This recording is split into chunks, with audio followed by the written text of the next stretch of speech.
بانگەشەی هەڵبژاردن بە دیاریکراوی بانگەشەی لیستی 121 نیشتیمانی کوردستان لە سەرجەم ناوچۆ پارێزگاکانی هەرێم بەردەوامە هەڵبە دوێنێش بانگەشەی 121 بە ئامادەبوونی سەرۆک باڤڵ جەلال تاڵەبانی لە ڕاپەڕینی ئەزیز بەڕێوەچوو کە تێیدا جەماوەرێکی زۆر و بێشمار ئامادەی کەرنەڤاڵەکە بوون. هەڵبەت چەند ڕۆژێک ماوە بۆ بەڕێوەچوونی بانگەشەی هەڵبژاردن لە دوای ئەوە بەپێی بڕیار و ڕێنمایەکانی کۆمیسیۆن بانگەشەی هەڵبژاردن لە سەرجەم ناوچەکانی هەرێمی کوردستان کۆتایی دێت. وەک پێشتر ئاماژەم پێیا بە سوپاسەوە ڕاستەوخۆ لە شاری دهۆکەوە بەڕێز عەلی مستەفا سەرۆکی لیستی یەکێتی نیشتیمانی کوردستان لە بازنەی دهۆک لەگەڵمایە. کاک عەلی سڵاو لێبێ، سوپاس کاتی خۆت بێمە بەخشی. زۆر سوپاس. بەڵێ کاک عەلی، با سەرەتا لەوە دەست پێ بکەم پرۆسەی بانگەشەی هەڵبژاردن لە دهۆکی ئەزیز چۆنە بە تایبەت لیستی 121 نیشتیمانی کوردستان؟ دووبارە زۆر سپاس. دیارە ئەم لە ڕۆژانە دومایکێ یا دومایکینانە یا بانگەشە هەڵبژاردنە بۆ گێڕاشەشەیە پەرلەمانی کوردستانێ. هەڵبەت لیستا ژمارە 129 یا یەکێتی نیشتیمانی کوردستان بازنێدی بۆکێژی بەکو هەمی بازنێدی ئەو پەری گەرماتیە یا بەرپابوونە هەڵمەتە هەڵبژاردناندا سەرڕای وێرێک و مخابنیڤە وەکو نەریتێکی هەمیشەیی هەرجار پارتی دیموکراتی کوردستان ji ber ku تووشی شکستێکا جەماوەری بووە تووشی شکستێکا یا لایەنگیرت خوبیە یعنی چەند ڕۆژێکە بەردەوام بەستنی مژی لێ وێریەک و لیستێنین یەکێتی نیشتیمانی کوردستان کاندیدێت وێ هەمیە ئەو فلیکسیتاتنی هەڵاویستن یا ڕەنگە ژمارەکە گەلەکە کێما ji ber ku em hemî ketîne ber şalavetiye jêvekirine û dirandinê û gefkirinê û tirsandina ya xelkî. Helbet ev jî nerîtekê berdewam her sal her careke helbijatin têdekirin verî de berdewam. Lê serarey wan hemî fişaret yet emniyetê fişarên partî fişarên desalatê fişarên yên ku hemî rengekî kartînîtin xweşbextane hem tîmet yet handana ya handana helbijatina işlayê kandîden yên lîsta 129 berdewamin. Hemî ew tîmê hatine dirustkirin serarey hemî deveranda germiya peywendîkirinê gel xelkî da seradan xuda berdewamin peywendiyet gelek layenên dî evê ku tan hej de renge dengê wan ya cemawarî wat astekê nizam dabîtin dîsan rêz bi rêz peywendiyet nafrêzên yekêtî niştimanî Kurdistan dikin û palpiştiya xwe piştevaniya xwe bû lîsta yekêtî niştimanî Kurdistan diyar dike tenanet xelkê bêzar yek û bêzar ji desalata deverê de taybet ji Partî Demokratîk Kurdistan'da elva rojê çûyî da rafet xelkî weşwana jî hem efserê wan hem xelkekî kadirê wan dîsan ewan jî sangerê xwe veguhestine û peywendiyê nav rêzên yekêtî niştimanî Kurdistan û piştevaniya xwe bû kandîdê twê û bername û bernameyê lîsta yekêtî niştimanî Kurdistan sunûrê bazinê dihûkê du batkene be. Bû em rojanê du mahkê dane helbet ev dem ji mêrî pêşiya me jî de bêşek dê em germatiyeka dî têniyeka dî deynê helmeta helbijatina ji ber ku rastî jî xelperûşe ji bo wêrê ew armanca yekêtî niştimanî Kurdistan bi xwe diyarî kirî ku dê du mahîkê bi hizba xwe sapên înên helbet ev projeyeke yan bernameyeke armanceke hevdeme yan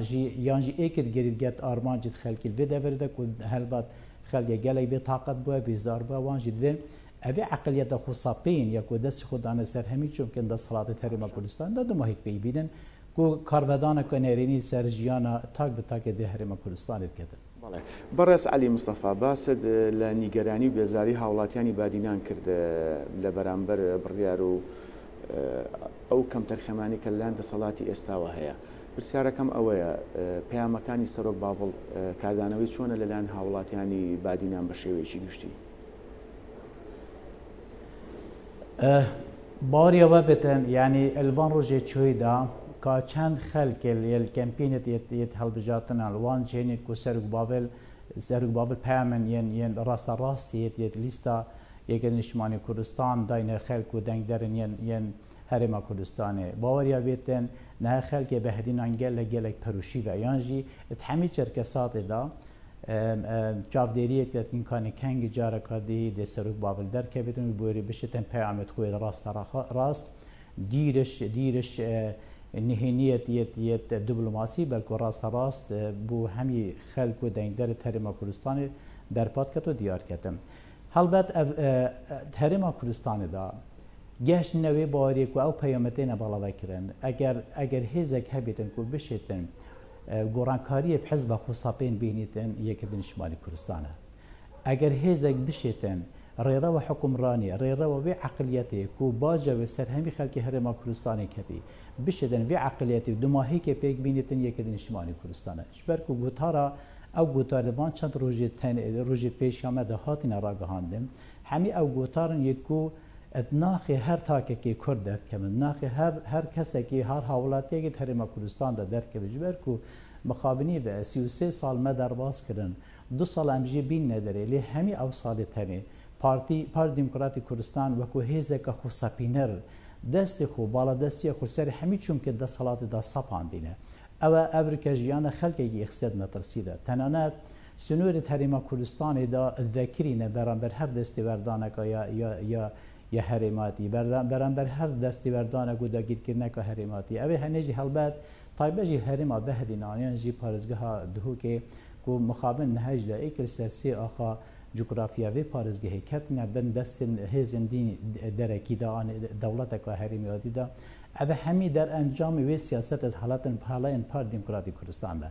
جان خلقی او ابرکه کتیت آستگی گله که مترسی دارده همی بر همی وی سیاست تاکروانه این پار دموکراتی کردستان ده کو تنانت هر پارتیا یان هر حکومت بیر الوید کته و همی او گرفت تهیجی کم کته لیم خابنی و ماذا صلاته که یان پار دموکراتی کردستان بردوام خلقینه ر گرفتانه خلقینه ر کشانه خلقینه ر ازمان اجبور هر تاکن هر ما کردستان شجار آرامی و راحتی خوب نبینه و البته وانجی برهمه خیزان کردن دا صلاتیت هر ما کردستان ده بوی دما هزک و کنش یکتن شمالی کردستان تیت گورپان ده تیت روجه ده کساتیه کی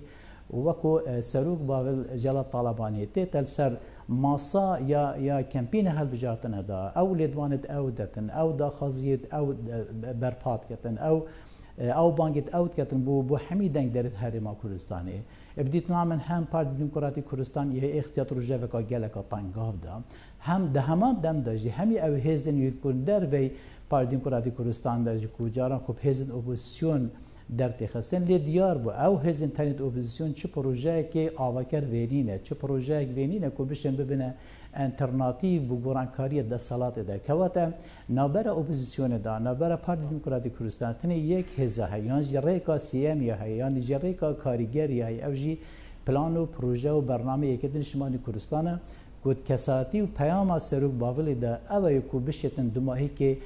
حکمرانی که خصابین بینید یعنی دماهی که بحزب که خصابین بینید سر حکومت هرما کردستان وی بتری دبیتن ام قناق که دین دست بکه یعنی از گله جرا بجم اف هل بجارتنا ویزگاه گورانکاری که ریشهیت هرما کردستان ده العقلية كخصابين برف سيستمك آواكر برف سيستمك ديمقراطي برف سيستمك وكهبي برف برجستكرنا حمي ياسين كنت خدمته جل وخلق وولات وملات مدانه جبرك ولاتنا ولاتك پر خيرو بره لي مخابني ده در انجام وان سیاست خصابینر ولی هاتیه ملت ما گل ما مفاوق قازان جشوان خيرو بره نابين تبه بوي اف پیامتنه پیامت گل که مزگین بخشن اگر خلق الوان دورت حتى كذا قال پروش بینه لی امریکا دا خلق دورا بهدینان خلق پارزگاه یا دهو که گل چاوره نه پروش و نه پیام سروک باولی گهنه و دورجو چیتر اف دورجی نبیت اخسیر پارتیا کا بالا دست پارتیا کا خصابینر کوی وتری هم آزادیت واحد کسی تنه بن پیکرن هم آزادیت وان روزا آزادیت وان یت روزنامه گیریتنه پن پیکر هم تنانات همی موافقتوان اوید کو مافی سروشتینه دبیتن خبی خلکیاری ما کردستان آشنا ببینیم مخابن ویده ورده او جذاب کرینه و خلک پوان مافاجی مخابن گف و طرز دبن دادشیدن. بله. برز علی مصطفی به پی دوایین راپرسی کلمه‌وی رابردو دا انجام دراوه بیکاریی زور ل بادینان و به دیاریکراوی ل پارێزگای دووەک سەری هەڵداوە.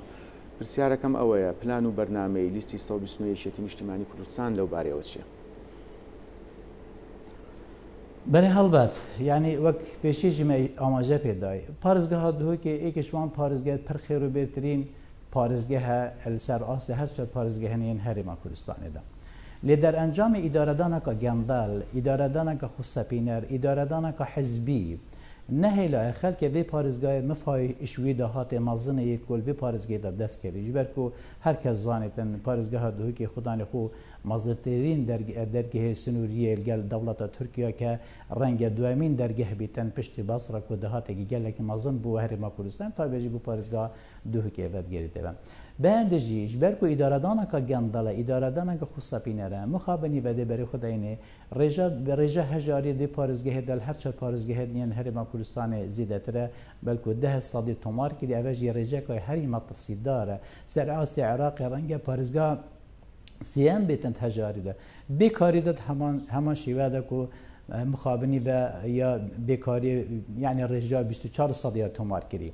بویا دیتنامن و اما کوی که دین شمالی کردستان ام بیرت ورد کنه و کد برنامه خود دیسان ام همی اودهات وی پارزگه او پارتیا خو سپینر او کدس خدانا سر دهات وی پارزگه و حزباتی که سر دلیل گلته که دو ماهی زانیاری اون کو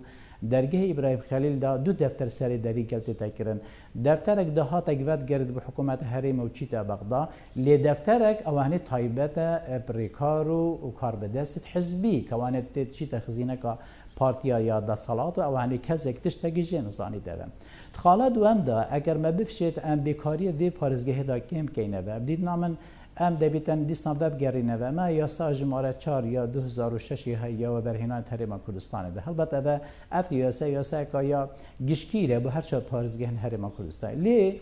اگر ماشی ام وی یاسای بخین البردم هموار کرنه کادی جبر کو همی اموالات دید کو بر گشه پیدان آبوری چنه اتیاسات و برهنان دا خالت یان ماده که تدا هموارد کن یان جی جهگیر کن او ماده جی اوه هر و برهنه که بیانی دماتت پروژه که منظمت پارزگاه که دا انجام دادن دبیت پروژه بیت دیار کرن پروژه 500 یان هنده جاره زیده تر جی او و برهنه دبیت هزا دست کار خمالیب کار بینیتن و راهنان ابتکنیکارو و کارمند ین وی ولات یان جوی پارزگاه دا بکن مخابن اوه اتیاسا یا و برهنان حریم کردستان دا وی تکستین نینه بلکه تنی آماجه که گوی چنده کده بیتم و برهنه رو بینانی هندکش هزکاری یا خمالیب کار بینیده لی دیار نکیده کار جاوی چنده همان دم داد طایبه جی بو پارزگاه ها دوگه جبر بو پارزگاه ها دوگه پاری دموکراتی کردستان با ارمان جد خو یه تسکت حزباتی رنگ حتان کجی دهان هزار کس یان دهان هزار آواره یه روجاوای کردستان نه الکمپین پارزگاه دوی که دا جهگیر کردینه زیده باری بیری دیستان آوارین باکوری کردستان و دیستان آوارین شهر داعش پارتیا دا سالات دیره دا جبر کو بشیتن بردام عفو ببورم بردام برای کانی که دا همی او آوارین یه کول پارزگاه دوی که دا کارت اینان بشین اتحال بجارتان دا پالپشتی وی پارتیه بکن یعنی جو وکو دنگداره که تزویر چی یعنی سخته بو پشتوانی پارتی دموکراتی کردستان دا بردام افخال که هنید کارتین کرد وی پارزگاه دا تنه بو پاکشکن تومارا دنگداره زیاده تر 109,000 دنگدار وی پارزگاه هاتی نداره اف 109,000 دنگدار اگر ام شروع بکن که کارودان دید کارتکر نوی امان 109,000 کسا البته خیزانن گله که شو همی شوی تنه اوی تنه کارتکر نکنرینی السرزیده کرنا بیکاریت وی پارزگاه داد کن جبر کو نهج دا ایک شوان گرفته دید کو نکجی بردم گله کمپانیت یت خمالی اوید کو وی پارزگاه دا کارت کن بجن ام نشن هزا کاری یا خمالی وری دینه کاری جبر کو ما هزا قادیه هی کردت میت روشاوای کردستان باکوری کردستان آواره دی پارزگاه دانه اوی تنی بها که گله که یانجی کره که گله که کمتر دینه کاری که وقت کارودانه وی چت کتره کارودانه ویرید کتره او هیز تنی اوی کو آواره هاتینه وی پارزگاه دا اشعالی پارتیا یا سیاست سپینر یانجی پارتی دموکراتی کردستان ولی کرینه با ارمانجت خویت تاس اف خلک همیل وری جه گرتنه ری ندای اوی تنی وب گرینه نه کردن به یه روشاوای کردستان وب گرینه نه حتی نهجدا بردوام آستانگا چتکت کو او کردن یانجی شنگاری نه اوید کو صدام شرن گورم تروریستی داعش هاتنه وی پارزگهت ریکناده بزفریته اوی تنی کارودان کنرینی هی برجه به کاری سر خلک خمالی وی پارزگه زیاده ببیدن بو یه دیسا پلان آمده ام دیسان دبیتن زمینه یا آرامی دروست بکن زمینه که امناتی دروست بکن ام دلیوه که دروست بکن همی او آواره تنه